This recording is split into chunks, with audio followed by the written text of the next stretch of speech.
मेरे प्रिय दर्शकों, सभी को भैया राम राम, नमस्कार, राधे राधे। आप प्रतिदिन सुनते हैं हमारे द्वारा रची हुई ये अमर कथा श्री हरि माया चरित्र। इसके माध्यम से मैं भगवान श्री कृष्ण के अनुपम चरित्रों का ज्ञान करता हूँ और आप लोगों को भगवान श्री कृष्ण के प्यारे प्यारे सुंदर सुंदर प्रसंग सुनाता रहता हूँ। और यही हमारा कर्म है, यही हमारा भाग्य है और यही हमारा जीवन है। आप लोग प्यार से सुनते हैं, इसके लिए आपको सबको कोट कोट धन्यवाद। और बहुत से आपने बहुत से कवियों को देखा है, रोज़ टीवी पर मोबाइल में सबको देखते रहते हैं। कोई भी ऐसा कवि नहीं है जो अपना मंचों पर अपनी प्रतिभा को न निखारता हो, लेकिन उनसे हम सब से हटके हैं। हम अपनी कविता कभी मंचों पर कहने नहीं जाते हैं, आप लोगों के बीच में भगवान का गुणगान करते हैं, यही हमारी कविता है। लेकिन आप निश्चित ये मानिए कि संसार में इतनी बड़ी कविता किसी कवि ने नहीं लिखी होगी, ये आपको पक्का बताते हैं। और इतने सुंदर ढंग से कोई भगवान श्री कृष्ण पर इतनी बड़ी कविता लिख भी नहीं पाया है।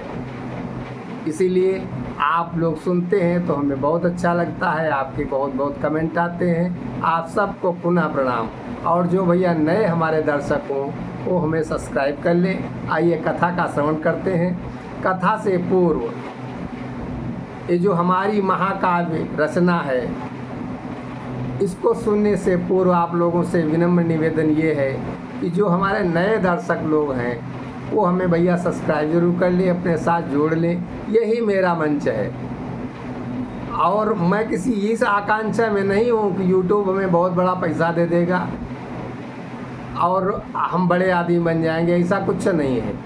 आप लोग जो देख रहे हैं ये बैनर पीछे जो लगा हुआ है भगवान श्री कृष्ण का और राधा जी का, जिसके सामने हम बैठकर आप लोगों को कथा सुनाते हैं, यही मेरा खर्चा है 200 रुपये का।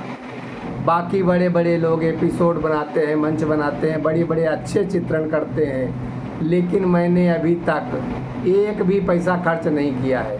वही मोबाइल में रिचार्ज करा लेना और आप लोगों के सामने इसी बैनर के नीचे बैठ जाना, क्योंकि मेरे पास धन जितना है उतना भगवान की कृपा से बहुत है, ठीक है। और हमको धन की लालसा है नहीं। अब हमारी लालसा ये है कि हम अपनी कविता जन जन तक पहुंचा पाएँ और जब ये प्रकाशित हो तो लोग अचरज से कहें, हाँ कोई ग्रंथ तुलसीदास के बाद एक पुनः आया है। ऐसा हमारा जो है विश्वास है और इसी विश्वास के साथ हम आप लोगों से जुड़ रहे हैं। आइए कथा का श्रवण करते हैं। राधे नाम का उच्चारण कर लेते हैं, क्योंकि इसी राधे नाम इसी शब्द से हमें शक्ति मिलती है, संपूर्ण शक्ति इसी में समाहित भी है, ऐसा मेरा विश्वास है। राधे राधे पुनि कहु राधे, मिटी है सब संकट भव बाधे। अमर कथा या जनहितकारी, अमर कथा या जनहितकारी। कलिमल ताप मिटावन हारी, राधे राधे पुनि कहु राधे। अब कथा का प्रारंभ करते हैं। पिछले एपिसोड में जो हमारा पिछला जो वीडियो बना था, क्योंकि हम तो अनवरत चल रहे हैं, कथा कोई भी छूटने न पाए, इसलिए हमने राधा और कृष्ण का पुनर्मिलन का दर्शन कराया आप लोगों को। अब भगवान अपनी द्वारिका को पुनः आ गए हैं, यहीं से कथा का प्रारंभ है। आप लोग सुनिए। हरि फेरहि निज द्वारिका, पुनि पावन व्यवहार। नीमदास सब स्वजन संग, पावहि अनुपम प्यार। नीमदास सब स्वजन संग, पावहीं अनुपम प्यार। मैं वहीं पे उपस्थित होकर भगवान श्री कृष्ण के जो उनके पवित्र प्यार में पगे हुए, क्योंकि आप लोग ये जानिए संसार में कभी कोई मरता मिटता नहीं है, सबके रूप बदलते रहते हैं। हम और आप लोग जो त्रेता में थे, जो द्वापर में थे, वही आज भी हैं। हम लोग अपने ये शरीर जो है कपड़े रूप में बदलते रहते हैं, हम कहीं नहीं जाते हैं। जब भगवान का अवतरण होता है तो हम भी उनके साथ होते हैं, लेकिन जब उन्हें जो पहचान जाता है उनके अधिक निकट पहुंच जाते हैं। इसीलिए मैं बता रहा हूँ कि द्वारिका में भगवान सबकी प्रीति को पा रहे हैं, और वहीं मैं भी भगवान की इस प्रीतम प्रिय दृष्टि को मैं भी देख रहा हूँ और उनका प्यार पा रहा हूँ। यहाँ से कथा का प्रारंभ है। मीरा के गुरु रविदास जी मीरा को कथा सुनाते हुए ऐसा कह रहे हैं कि सुखदेव जी राजा परीक्षित को यही कथा सुना रहे हैं। मीरा सुनहु सुखदेव जी, मीरा सुनहु सुखदेव जी, अस हरि चरित महिमा कही, कलिकाल के इतिहास हित, कलिकाल के इतिहास हित, जो नित्य नव सुंदर सही, कलिकाल के इतिहास हित। जग जानी धर्म अधर्म के बहुरूप यही संसार में, परिणाम ताकर जानी के, परिणाम ताकर जानी के, विश्वास भरी हैं प्यार में, परिणाम ताकर जानी के, विश्वास भरी हैं प्राण में। यही इस कथा को जानकर व्यक्ति धर्म और अधर्म में अंतर जान जाएगा, और जब वो अंतर जान जाएगा तो उसके प्राणों में प्यार बढ़ जाएगा, सबके प्रति संभाव, और उसमें अपना पराया फिर नहीं रह जाता है। जब प्यार आ जाता है और जिसके प्रति भी प्यार आ जाता है, जिसके प्रति और संसार के प्रति करुणा बढ़ जाती है जब हम भक्ति में आ जाते हैं। ये इसीलिए इस भक्ति की कथा में हम आप लोगों को भगवान श्री कृष्ण के चरित्रों से जुड़ते हुए चल रहे हैं। अब सुनहु पुनि पावन चरित, जो उमासन शंकर कही, जही जानी के कलिकाल में, सुच ज्ञान की गंगा बही, जही हेतु प्रगटे यही धरनी, जही हेतु प्रगटे यही धरनी, बनी मनुज श्री हरि श्याम जी, तिथि तय भाई संग्राम की, तिथि तय भाई संग्राम की, सोधी परम माया से जी, तिथि तय भाई संग्राम की। रविदास जी कहते हैं, मीरा जो मैं तुम्हें कथा सुना रहा हूँ वही सूत जी नैमिषारण्य में सौनकादिक ऋषियों को सुना रहे हैं, और वो बता रहे हैं कि राजा परीक्षित को सुखदेव जी क्या कहते हैं, क्योंकि ये कथा संपूर्ण शंकर जी ने पार्वती जी को सुनाई है कि अब इसके बाद पांडव और कौरवों में नहीं उनका निभ पाया, 5 गांव देने से भी इनकार कर दिया जब कौरवों ने, तो एकमात्र और भगवान श्री कृष्ण जी भी उनको समझाने के लिए गए, शांत दूत बनने के लिए गए, और जब नहीं हो पाया तो संग्राम की तिथि निश्चित हो गई, और वो भगवान श्री कृष्ण की वो सब माया ही है। कौरव पांडव दो दल निज निज जतनु बनाई, बहुदेशन में जाई अब मांगई समर सहाई।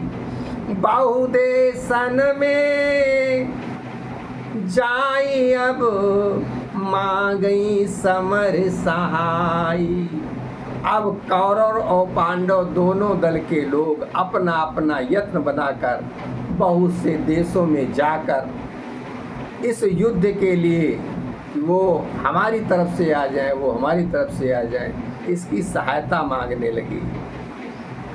और जोरी दो दल राजने का, नृपति धनुर्धर एक ते का। अब दोनों ओर के लोग कौरव और पांडव एक से एक बड़े राजा से को, जो बड़े वीर हैं, बड़े धनुर्धर हैं, उनको अपनी अपनी तरफ मिलाने में लगे हुए हैं। दुर्योधन मन करई बिचारी, कृष्ण पाही बहु सेन अपारी। दुर्योधन अपने मन में विचार करने लगा, कृष्ण के पास तो बहुत बड़ी सेना है, नारायणी सेना।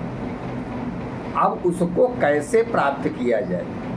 उस सेना को प्राप्त करने में यत्न लगाने लगा और सोचने लगा, मैंने तो उनको पकड़ने की कोशिश की थी, उनको बंदी बनाने के लिए कहा था, तो अपनी करनी पर पछतावा करने लगा, काश मैंने ऐसा न किया होता। लेकिन सोचने लगा, अरे उसको उसकी मैं क्षमा मांग लूँगा और कृष्ण के पास जाऊँगा। अब वो तो कह चुके हैं कि मैं तटस्थ रहूँगा, मैं किसी ओर से युद्ध नहीं करूँगा, लेकिन वो सेना तो दे सकते हैं अपनी। इस विचार से उसने उसको अपने ऊपर खेद प्रकट हुआ कि मैंने गलत किया था।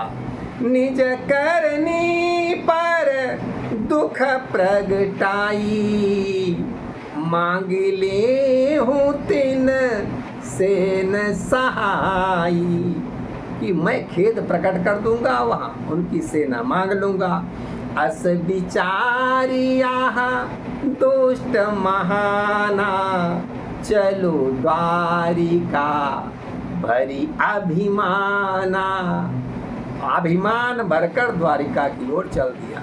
मन में अभिमान भरा है, और व्यक्ति कहीं भी कोई भी अभिमान करता है, घमंड बढ़ता है, तो जरूरी नहीं है भगवान बहुत दूर हैं और वो देख नहीं रहे हैं। व्यक्ति के हर समय जो भी हमको नहीं दिखता है, हमने पहले भी आपको बताया, जो दिखता है वो सब माया है, वो प्रकृति है, और जो नहीं दिखता है वही सब परमेश्वर है। तो जब व्यक्ति घमंड करने लगता है तो जो कुछ नहीं है जिसके बीच में हम बैठे हैं वो हमें देख रहा होता है, और वही साक्षात ईश्वर है। वही ब्रह्म ज्ञान कराया जाता है और बताया जाता है। जो कुछ दिखता नहीं है वही साक्षात ईश्वर है। उसी में सब तरंगें भरी हुई हैं, और उन्हीं तरंगों से ये संसार में जितने वैज्ञानिक लोग हैं, ये बड़े बड़े अच्छे अच्छे कार्य करते जा रहे हैं। हम आपको इस वीडियो जो बना रहे हैं, इसकी तरंगें इसी में से जाएंगी सब। ये सब एक जाल है, जो कुछ नहीं है, इसमें सब तरंगें हैं। और यही जो तरंगें हैं, ये भगवान के वास्तविक स्वरूप का ज्ञान कराती हैं। यही जो तरंगें हैं, यही जो जिसे नेट कहा गया है, भगवान का साक्षात स्वरूप देखना हो तो यही जो कुछ नहीं है वही ईश्वर है। सुनु मीराई तो श्री हरि श्यामा, करहीं भवन आसन विश्रामा। रविदास जी कहते हैं, मीरा, इस समय भगवान अपने आसन पर विश्राम कर रहे हैं, निज विचार जनहित मन लाई, निज विचार जनहित मन लाई, सोई रहे आसन यदुराई। जनहित के विचार लेकर के संसार में अच्छे लोगों का कैसे हित किया जाए, ये विचार लेते हुए भगवान श्री कृष्ण इस समय सो रहे हैं। आगे की कथा हम आपको कल के एपिसोड में सुनाएंगे।